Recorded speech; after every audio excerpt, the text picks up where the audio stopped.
daughter of Tony and Stacy Stasiak. Her favorite subject, study hall with Mrs. Williams. The most memorable moment. After winning regionals last year, I was able to recreate the picture of my dad and me cutting down the nets at the 2004 state finals. Extracurricular activities include basketball. Allie is the daughter of Kevin and Chris Larkin. Her favorite subject is internship with Mrs. Williams. Her most memorable basketball moment, being able to win a regional title last year and play in front of 5,000 people at Sema State. Her extracurricular activities include basketball, student council, and National Honor Society. Plans after graduating from high school include attending Purdue University or Indiana University Kokomo to study sociological and psychological science to work with troubled children. Allie Larkin.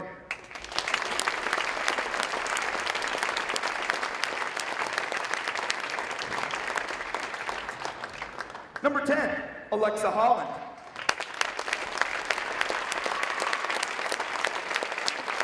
You know it. You've been through it, Bradley. Yes. And I'm about to go through it here in a little while. And you think about this. I know Kennedy is a sophomore, but the next senior night we have, if nothing changes, yeah, it'll be 2 years. Is Kennedy's. Right.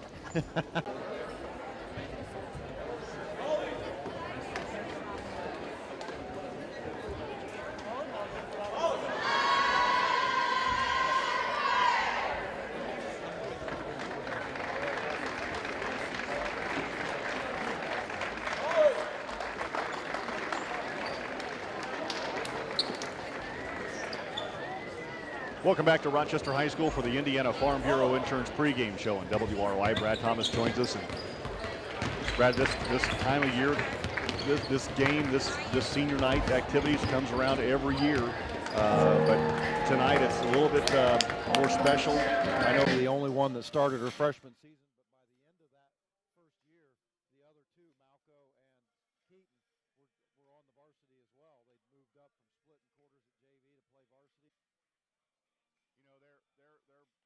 You know, she's been a part of a regional championship. They've been a part of a sectional championship. They've been a part of now, to this point, 17-win season, Val. It's been a special 2 years for Allie Larkin. Yeah, absolutely. And, you know, think of where she's come from, those injuries. It was a special night tonight for her, too. You know, you think about these four seniors, 3 of the 4 of them had an opportunity to go on and play something at the next level. Becky Malco going to Indiana State, playing softball. Alexa Holland going to Ohio to play softball. Yeah. Keaton had an opportunity to run track at a college. Has multiple sport athletes. Yeah. And as far as the Lady Zebra basketball program goes, Allie Larkin and Keaton Stasiak are both in the top 10 of their senior class, and cool. They're multiple sport athletes. And I tell you what, to be in the top 10 of that senior class, that's doing something. That's special. Yeah, absolutely. Yeah. So Val, real quick, big day today TRC-wise. As we're in the pregame show here on WRY, brought to you by Indiana Farm Bureau Insurance. Big day today for swimming, huge day today for swimming, big day for wrestling. Yeah, big day for the girls swim team. They won the conference title. They beat Mechanical by 2 points to win the title, 278 to 276. Fantastic. It didn't come down to the final event. It came down to the next to last event, which was the 100 breaststroke. Everybody knew that Abby McCarter was going to win from Rochester. The key was Maria Hunting finishing second. She barely won second over the girl from Mechanical. That was worth, I think it was worth 4 points. And then in 11th place, Sydney Scobie, 11th place, worth 2 points, and they won by 2. Wow. So all they needed to do was finish second, no worse than second in the 400 free relay, but they were going to finish they were going to finish probably second behind Mechanical, but all they had to do was finish second in that. So it was the 100 breaststroke, which was the next to last event that sealed it. What a fantastic team win. Yeah. We're trying to figure out when the last time Rochester ever won a conference championship in swimming. First of all, haven't had a conference in 10 years, and then back when they were in the conference with Oak Hill, they probably didn't win very often. Oak Hill's been very good for a very long time, so a historic victory for the Lady Zebras today. 4 blue ribbons for Abby McCarter, 200 IM, 100 breaststroke, and she was on 2 relay teams that won as well. Well, it's a good thing that she's her mother's daughter. Just kidding, Joe. No comment. And then on the boys' side, Eli Pugh won both the 200 freestyle and the 500 freestyle today. You know, it's interesting. Eli swam a 149.3 in the 200 free. He swam a 458 in the 500 free, and people are wondering, what's wrong with Eli? Like anybody wouldn't kill for that day, but Eli. Yeah. And as Stephanie Brown said afterwards, there's nothing wrong with Eli. You just don't have your A+ game every day. He only had his A- game, Yeah, maybe. right. So Eli, you know, and another one of your Sentinel scholars as well as Eli. I mean, going to Stanford to study math. So. Wow, that's a And pretty I'm big sorry, deal there. Yeah. Where do the guys finish? Second behind McConaughey. Okay. McConaughey won by about 100 points. That Okay. was, Braves are very good. They're very deep.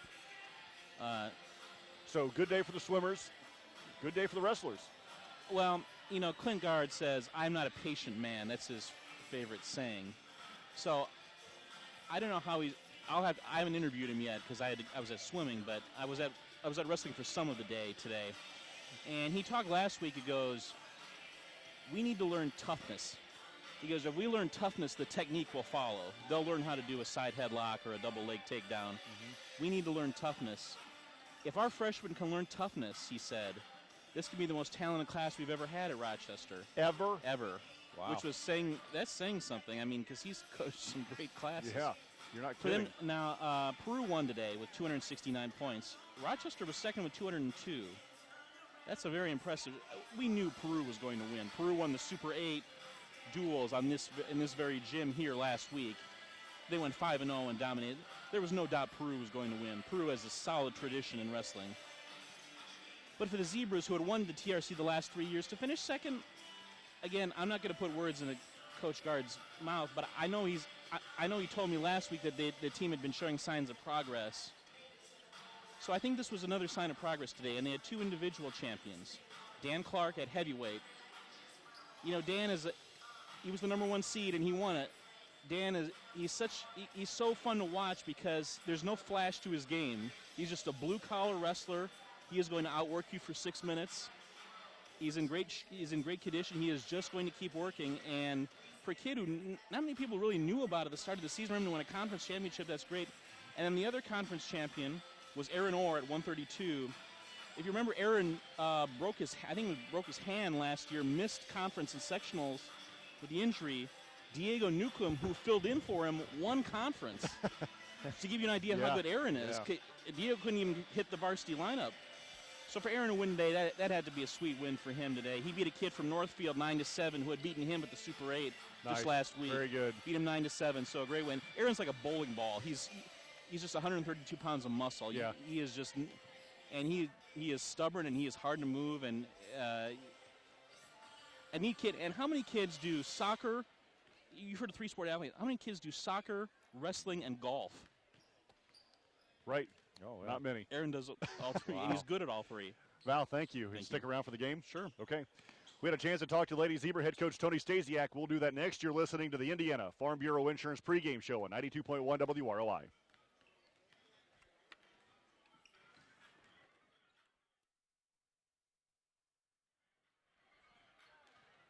You might want to tease.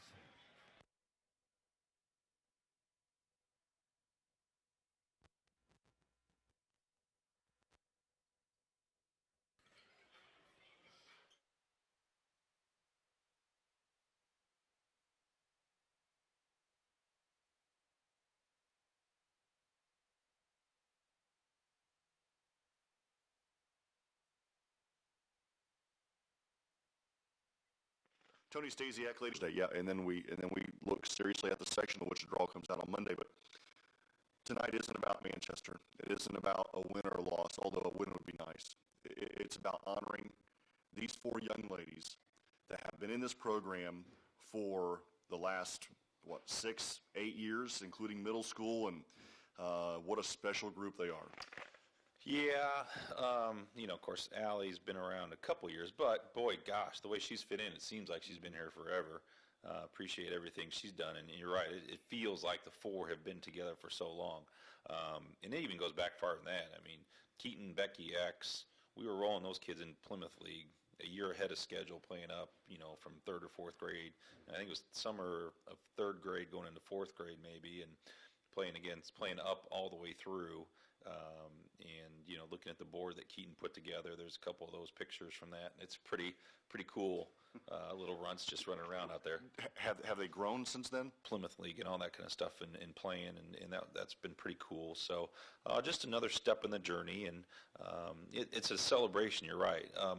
Thank God this isn't the last game at home. Yeah. Boy, if we didn't host a sectional, I don't know what kind of emotion there would be out there. But so that helps, thank goodness. But it's about celebrating, I think, excellence. People that have put everything they've got. I don't think I could ask anything more out of any of the four of them. And I think I mentioned today on the radio that, you know, if the attendance tonight was equivalent to what they've given us, we'd be playing at Warsaw. And I think I'd change that. I don't know. As I thought about it, I think we might have to play at Lucas Oil. I mean, these four have given us everything they and just kind of thought about that game, that special game maybe each one of these girls have. Of course, you've had 4 years to look at Keaton and Becky and X, and 2 years for Allie. That game that stands out in your mind and said, man, she had a huge game that night. Tried not to too much. You know, like I said, I told Randy this morning, you know, we knew senior night was coming, but, you know, like I said, this is 19 of them, so it's senior night, blah, blah. Yeah. But when I got home from the boys' game, Keaton's putting that board together. Yeah. That's a nice little 2x4 upside the head of, hey, idiot, it's senior night, and it's your daughter.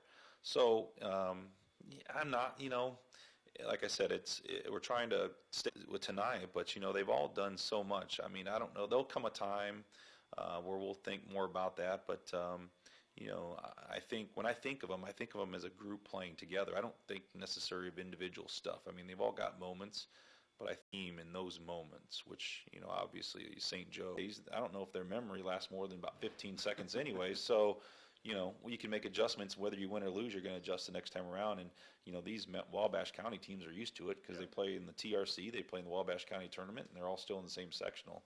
So that's just, it is what it is. We're trying to win tonight, and if there's another game, a rematch down the road, we'll figure it out there. Well plus, with Huddle the way it is, unless you've added something here in the last 2 days, right, they know everything about you anyway. Yeah, you can get access to that. And, you know, that's kind of the fun thing about coaching too, is to make those adjustments and to see kids grow and, you know, learn new things and try new things and become better. And, you know, both these two teams are much better than when we started the season, and tonight's kind of the next step in the process. Certainly health is huge.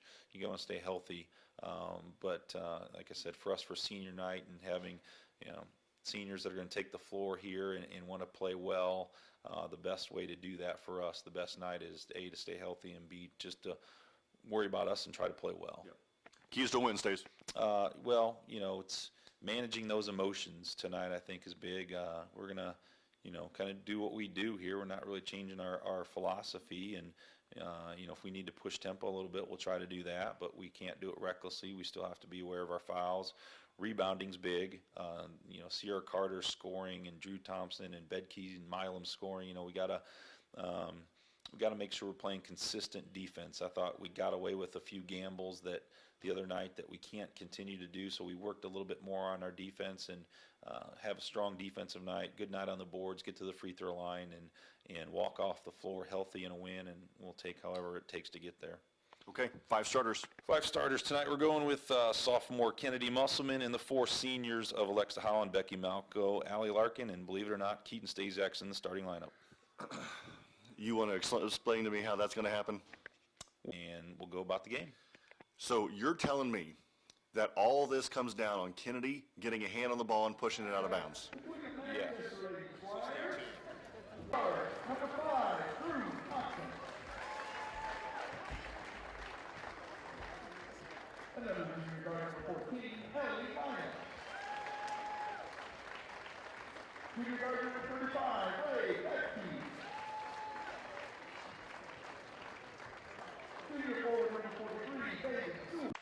At 1 forward, a 6'2 sophomore, Kennedy Musselman. At 1 guard, a 5'3 senior, Alexa Holland. The second guard, a 5'5 senior, Becky Malco. The third guard, a 5'6 senior, Allie Larkin. And the fourth guard tonight, 5'5 senior, Keaton Stasiak. Will make a start. And standing ovation. Absolutely. Absolutely. So Keaton, this is the way it's going to work out. Keaton's going to be in the corner. Kennedy's going to jump. Manchester will not jump. Kennedy will jump it, tip it out of bounds, and she'll come out to a standing ovation, a well-deserved standing ovation. Another one. Absolutely. And we weren't able to get Coach Everett's comments about the game, but I told him, as a dad, as a fan, what he's doing tonight for one of our players, Keaton Stasiak, is pretty out of bounds. She came up hard and knocked it away from Milam. Does that count as a turnover for Rochester? I think it does. Val, are you the official? No. Bedke with the basketball and has her pass knocked away by Kennedy Musselman. Back to Bedke. Right baseline cut off by the defense. Dribbles behind the arc, down low. Now to Sewell. Sewell against Musselman on the right block. He's got to get rid of it with a 5-second call. She just gets it to Bedke. Bedke in the paint. Floater on the way is good, and Manchester strikes first. It's 2-0. Full court press by the Squires. Larkin will bring it up the floor. Larkin against Carter. Larkin across the timeline to Malco. Malco between the rings. Drives to the right wing outside to Holland. X with the basketball. Back to the right side to Malco. At the free throw line. Has the ball taken away by Manchester. Then Manchester kicks it out of bounds thanks to the help of X, and it goes back to Rochester. The impact of Keaton Stasiak, or the loss of Keaton Stasiak, the impact that had on Rochester, she's still in the top 20 in the conference in rebounding, and she hasn't played in the last 8 games. Yeah, you're right. And I think Rochester defensively is a little bit weaker with her not on the floor. Oh, I totally agree with that. I think they're weaker as a whole. I think the competition Becky left wing, picks up her dribble. Left wing.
Tough to come in off the bench and get right into a rhythm.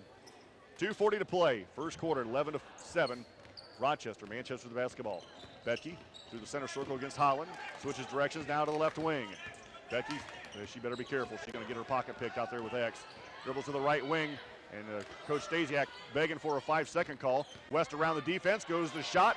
Off the glass, no good. Rebound by Sewell. The putback is no good. And Malco clears the board. Becky rips and runs to our left. Rochester up by 4. Malco in the lane, and she's going to be called for a travel after being pushed to the floor by Milam. And coming into the game for the first time is 5'11 senior Tiffany Johnson for the Lady Squires.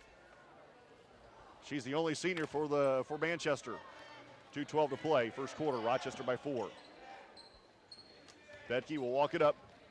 Holland picks it up at the volleyball line. Crosses the timeline left for the Lady Squires. Hesitates, accelerates around the defense. Now pulls it back outside of the wing. Looking down low, gives it out to Carter. Sierra Carter for Manchester. Directs traffic to the volleyball line. High on the left side for Manchester. Now dribbles to between the rings. Drives it hard to the right elbow. Outside to Bedke. 3 right wing is no good. Rebound fall for. Holland comes out of there with it. X drives for Rochester. Minute 40 to play in the first quarter. Rochester by 4. X, right wing pass to Malco. Wide open 3. Nope. And the rebound. That was close, wasn't it? Yeah, she just about got a shooter's roll as it went up high and then came back down and bounced off the front. Rebound to Johnson. Bedke goes coast to coast. She rises up over the defense. No good. Ball being tipped around. And Dahlquist comes out of there with the rebound. Now to Holland, now to Malco. Minute 20 to play, first quarter. Malco in the lane, accelerates, goes to the basket, foul on the shot, before the shot. You can hear, last night, that is a continuation bucket and one in the boys game. Yeah. Wow. Did you notice that too, Val? Yeah, and how much time do we have in this broadcast? Yeah. 2 hours. I like the NBA-style continuation in high school basketball because I think the officials are taking too much control of the game, and I think kids need to be dissuaded from fouling. And one way you can dissuade them from fouling is start giving them continuation. Holland for three, right wing, no good. Weak side rebound being tipped around and off the face of Maddie Shively. And nope, I guess it's not going to be off the face of Maddie Shively. It's going to be off the face of Sarah Carter, and it's going to stay with Rochester baseline left. Minute 9 to play, first quarter, Rochester by 4. X will look to trigger it in baseline left. She'll look to do that around Bedke for Manchester. Bounce to Sarah Brad Thomas. I'm David Musselman. Holland lobs it in to Larkin. And I don't think Allie thought she was open and didn't expect the basketball, and Holland thought she saw that she was open. Minute 8 to play, first quarter. Lob pass comes in to Johnson. Tiffany Johnson against Musselman. Stops in the paint. Kicks it back outside to Carter. Carter around the defense. Her layup is good. 11-9. And just like we saw at Plymouth, Rochester in a scoring drought once again. Holland, left wing, top to Malco. Plymouth got a basket on a similar type play in the last game, that long inbounds pass. Left side to Malco, left baseline, 40 seconds. Top to Holland, between the rings with 40 to 39. Malco in the paint, rises up, shots, no good, but she'll go to the line to shoot two. Yeah, 44 needs to get a clue because she's just standing around waiting for something to happen instead of making it something happen. 37.9 to play in the first quarter. Rochester by 2. Becky Malco at the line to shoot two for the Lady Zebras. That's the 6th team foul on Manchester. Rochester's going to be in the bonus here before the second quarter starts. Malco's first one is no good. She'll have one more. That one didn't have a lot of touch on it. A lot of no arch, no spin. She'll have one more free throw for Rochester, looking to push this lead back to 3 with 37.9 to play in the first quarter. Becky eyes a second one. Lets it fly. This one is good as it rattles around 2 or 3 times and falls through. 12-9. Rochester on top. Again, 38 seconds to play in the first quarter. So Milan pushes hard up the floor through the center circle. Now pulls it outside to West. West between the rings for Manchester. Has her pass tipped away and stolen by Holland. 25 seconds. X, left side of the floor. X out to Malco near the center circle with 20, and she holds. Coach Stasiak says, hey, let's go for the final shot, up by 3. 15 seconds. Malco high on the left side with 12. Becky dribbles with 10.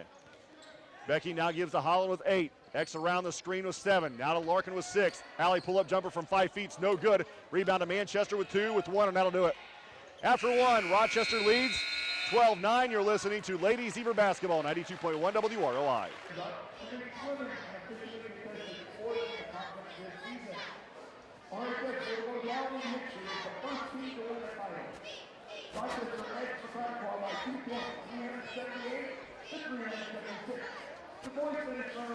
Congratulations to the Ladies Zebra Swim Team.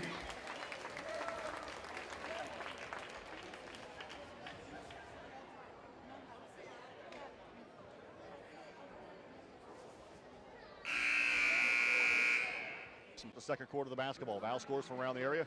Boys, Northfield leads Caston 24-12 into the first quarter. Girls, Winnemac leads Caston 14-7 at halftime. Girls, South Central leads Couse 40-31 end of the third quarter. Girls, Wabash leads North Miami 14-6 at the end of the first quarter. Yeah, it was in a pretty first quarter here. Rochester did win the first one, 12-9, and they'll start with the basketball going to our left. Musselman is out, probably where she should be. Dahlquist back in. Becky Malco between the rings for Rochester. Left wing pass now to Holland. X with the basketball, gets a screen from Dahlquist. Now step back behind the three-point line. The left baseline. Holland with the basketball, drives it right to hard outside to Larkin. Now to Malco. Wide open 3, right baseline is off the back of the rim. No good. Ruff with the rebound. Low wraparound pass to Larkin. Outside to Holland. 3 left wing. Looks good, and it is in and out. No good. And the rebound to Manchester's Johnson. And gives to Bedke. Bedke drives down to the block. Cut off by the defense, thankfully, by X. or that was going in for a layup. Now to Milam, right side to Carter. Carter to the right block. Cross-court pass to Milam. She tries to call in the paint, throws up a prayer off the window, and it goes. Rochester playing a help man-to-man, and consequently, they're missing some of the defensive assignments. Dahlquist fouled on the shot. Good entry pass by Malco, and she'll go to the line to shoot 2 with a minute gone in the second quarter, with Rochester up by 1 at 12-11. Now that's the second foul on Milam, and Rochester's in the bonus from the rest of the half. 7 minutes to play in the second quarter. Rochester by 1. Dahlquist will shoot 2 free throws for the Lady Zebras. The 6-foot sophomore eyes the first one. Lets it fly, and it's good. Nice looking left-handed free throw for Dahlquist, and Rochester back up by 2. What a school year Emma's had already on the semi-state volleyball team, on a girls basketball team that's been ranked 1 or 2, and she's starting the school play. Yeah, right on. Second one for Dahlquist. No good. It gets her own rebound, though. She puts it back up, and it's no good. Mo fights for the board, and Manchester comes away with it. Carter gives to Betke. Betke pushes for Manchester. Middle of the floor. Crossover dribble in the paint. Kicks it outside to Fierstos. Kennedy Fierstos' 3 is no good. Rebound to Malco. Becky Malco outruns the defense to the left wing. Switches directions now to left elbow. Wrap around pass to Larkin. 3 straight away. It's good for the Lady Zebras. All 3 seniors are now in the book as Larkin hits the 3. Rochester up now by 5 at 16-11. Fierstos gets the inbounds pass against a double team. Mo takes it away. Left-handed layup is good. 18-11. Carter will look to trigger it in. And that's the 10th turnover for Manchester. Carter against a double team, dribbles away, and now we're going to have a cheap blocking foul whistle against Morgan Ruff. That's her second. And that's going to send Coach Stasiak to the bench, and Maddie Shively will come into the game for Rochester, and she'll replace Mo. Also back in is Emma West, and she'll replace Fierstos. Also coming back in is Thompson and also Sewell for the Lady Squires. Well, just as the Lady Zebras start to get on a little bit of a roll, Mo picks up a bad foul, and we'll have to see if they can't keep things rolling. And just as the Lady Zebras getting a little bit of a roll, Manchester brings Sewell back in. They need her in the game. Carter in the lane, and she's going to be fouled by Shively, who well, you know what? Shively and kind Sewell. of a tie-up of the feet. Yeah. That's kind of an unfortunate foul there on Shively. And really Karina thought Peterson. that probably could have just as easily been called a travel as a foul, because Come back it in. wasn't.